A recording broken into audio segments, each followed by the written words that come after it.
Assalamualaikum warahmatullahi wabarakatuh. Nama saya Mira Maryuni, Fakultas Ekonomi dan Bisnis Islam, Prodi Manajemen Zakat dan Wakaf. Saya di sini akan membahas sedikit tentang ruang lingkup komunikasi bisnis. Pengertian komunikasi bisnis adalah komunikasi yang digunakan dalam dunia bisnis, yang mencakup berbagai macam bentuk komunikasi, baik komunikasi verbal maupun non-verbal, untuk mencapai tujuan tertentu.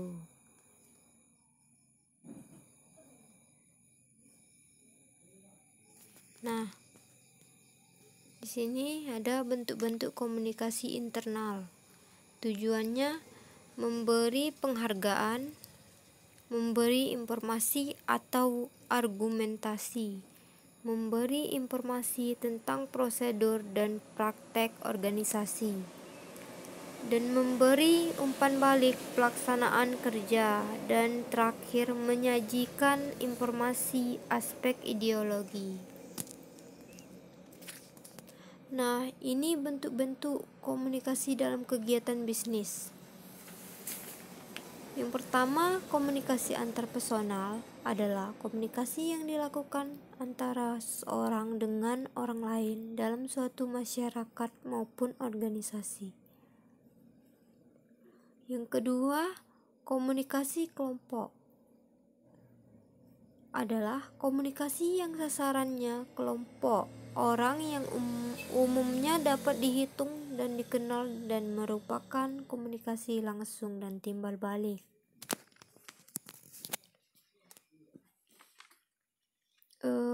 Dalam komunikasi bisnis terdapat 6 unsur pokok, yaitu memiliki tujuan, yang artinya komunikasi bisnis harus memiliki tujuan yang telah ditetapkan sebelum sejalan dengan tujuan organisasi. Nah, pertukaran ini dalam hal ini melibatkan paling tidak 2 orang atau lebih, yakni komunikator dan komunikasi. Nah, di sini ada gagasan, opini, informasi, dan instruksi. Nah, merupakan isi dari pesan yang bentuknya beragam tentang tujuan, situasi, dan kondisinya. Selanjutnya, menggunakan saluran personal atau impersonal,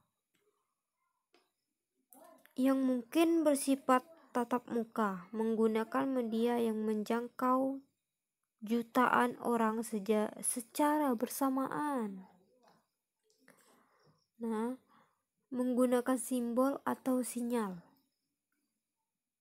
Nah, yang merupakan alat atau metode yang dapat dimengerti atau dipahami oleh penerima untuk menyampaikan pesan.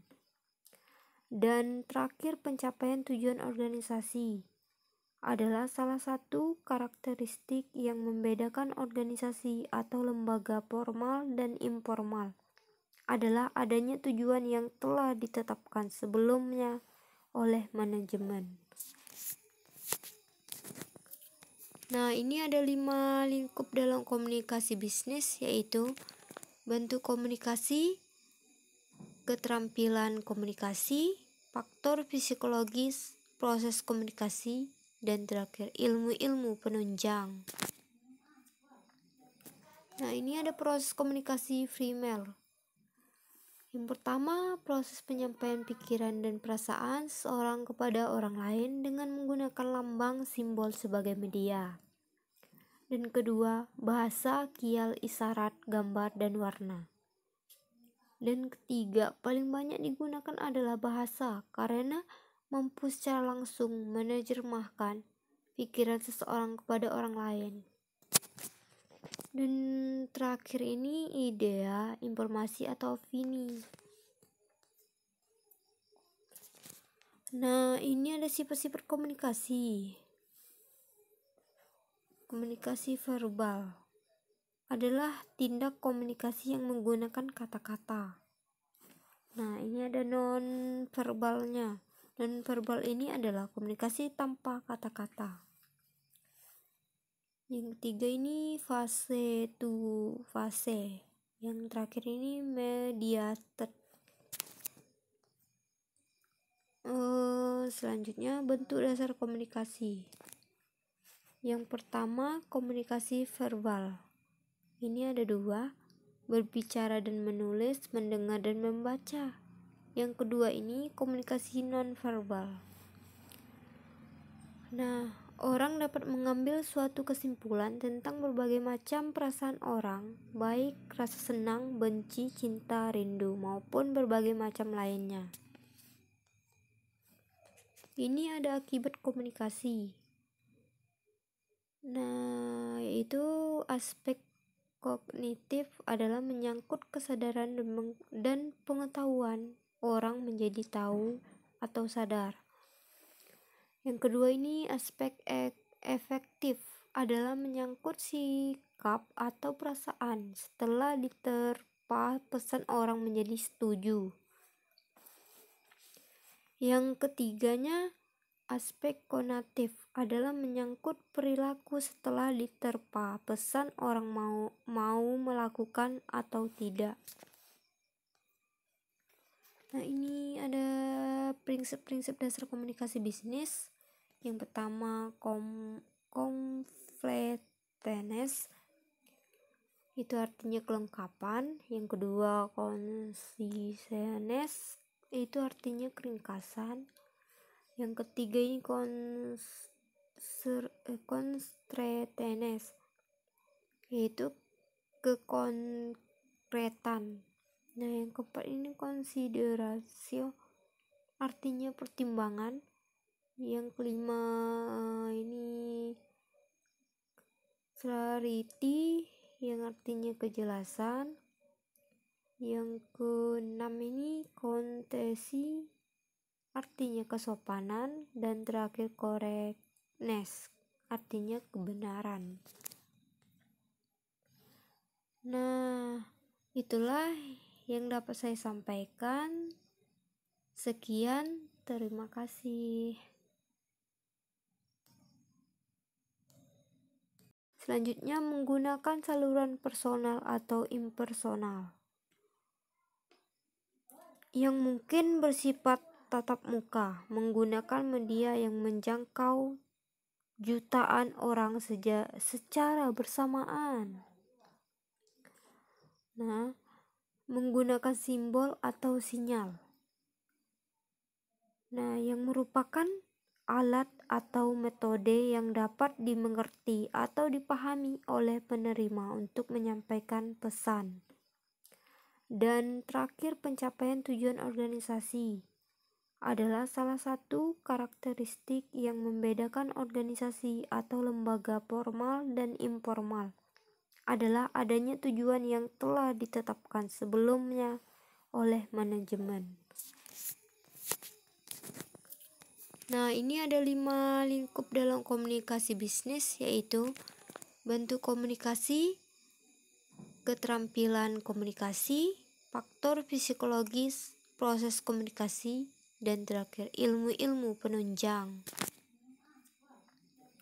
Nah, ini ada proses komunikasi Freimel. Yang pertama, proses penyampaian pikiran dan perasaan seorang kepada orang lain dengan menggunakan lambang simbol sebagai media. Dan kedua, bahasa, kial, isyarat, gambar, dan warna. Dan ketiga, paling banyak digunakan adalah bahasa karena mampu secara langsung menerjemahkan pikiran seseorang kepada orang lain. Dan terakhir ini idea, informasi atau opini. Nah, ini ada sifat-sifat komunikasi. Komunikasi verbal adalah tindak komunikasi yang menggunakan kata-kata. Nah, ini ada non-verbalnya. Non-verbal ini adalah komunikasi tanpa kata-kata. Yang ketiga ini fase to fase. Yang terakhir ini mediated. Selanjutnya bentuk dasar komunikasi. Yang pertama komunikasi verbal. Ini ada dua, berbicara dan menulis, mendengar dan membaca. Yang kedua ini komunikasi nonverbal. Nah, orang dapat mengambil suatu kesimpulan tentang berbagai macam perasaan orang, baik rasa senang, benci, cinta, rindu, maupun berbagai macam lainnya. Ini ada akibat komunikasi. Nah, yaitu aspek kognitif adalah menyangkut kesadaran dan pengetahuan orang menjadi tahu atau sadar.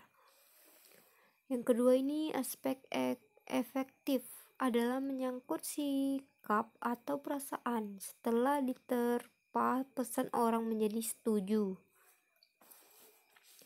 Yang ketiganya aspek konatif adalah menyangkut perilaku setelah diterpa pesan orang mau melakukan atau tidak. Nah, ini ada prinsip-prinsip dasar komunikasi bisnis.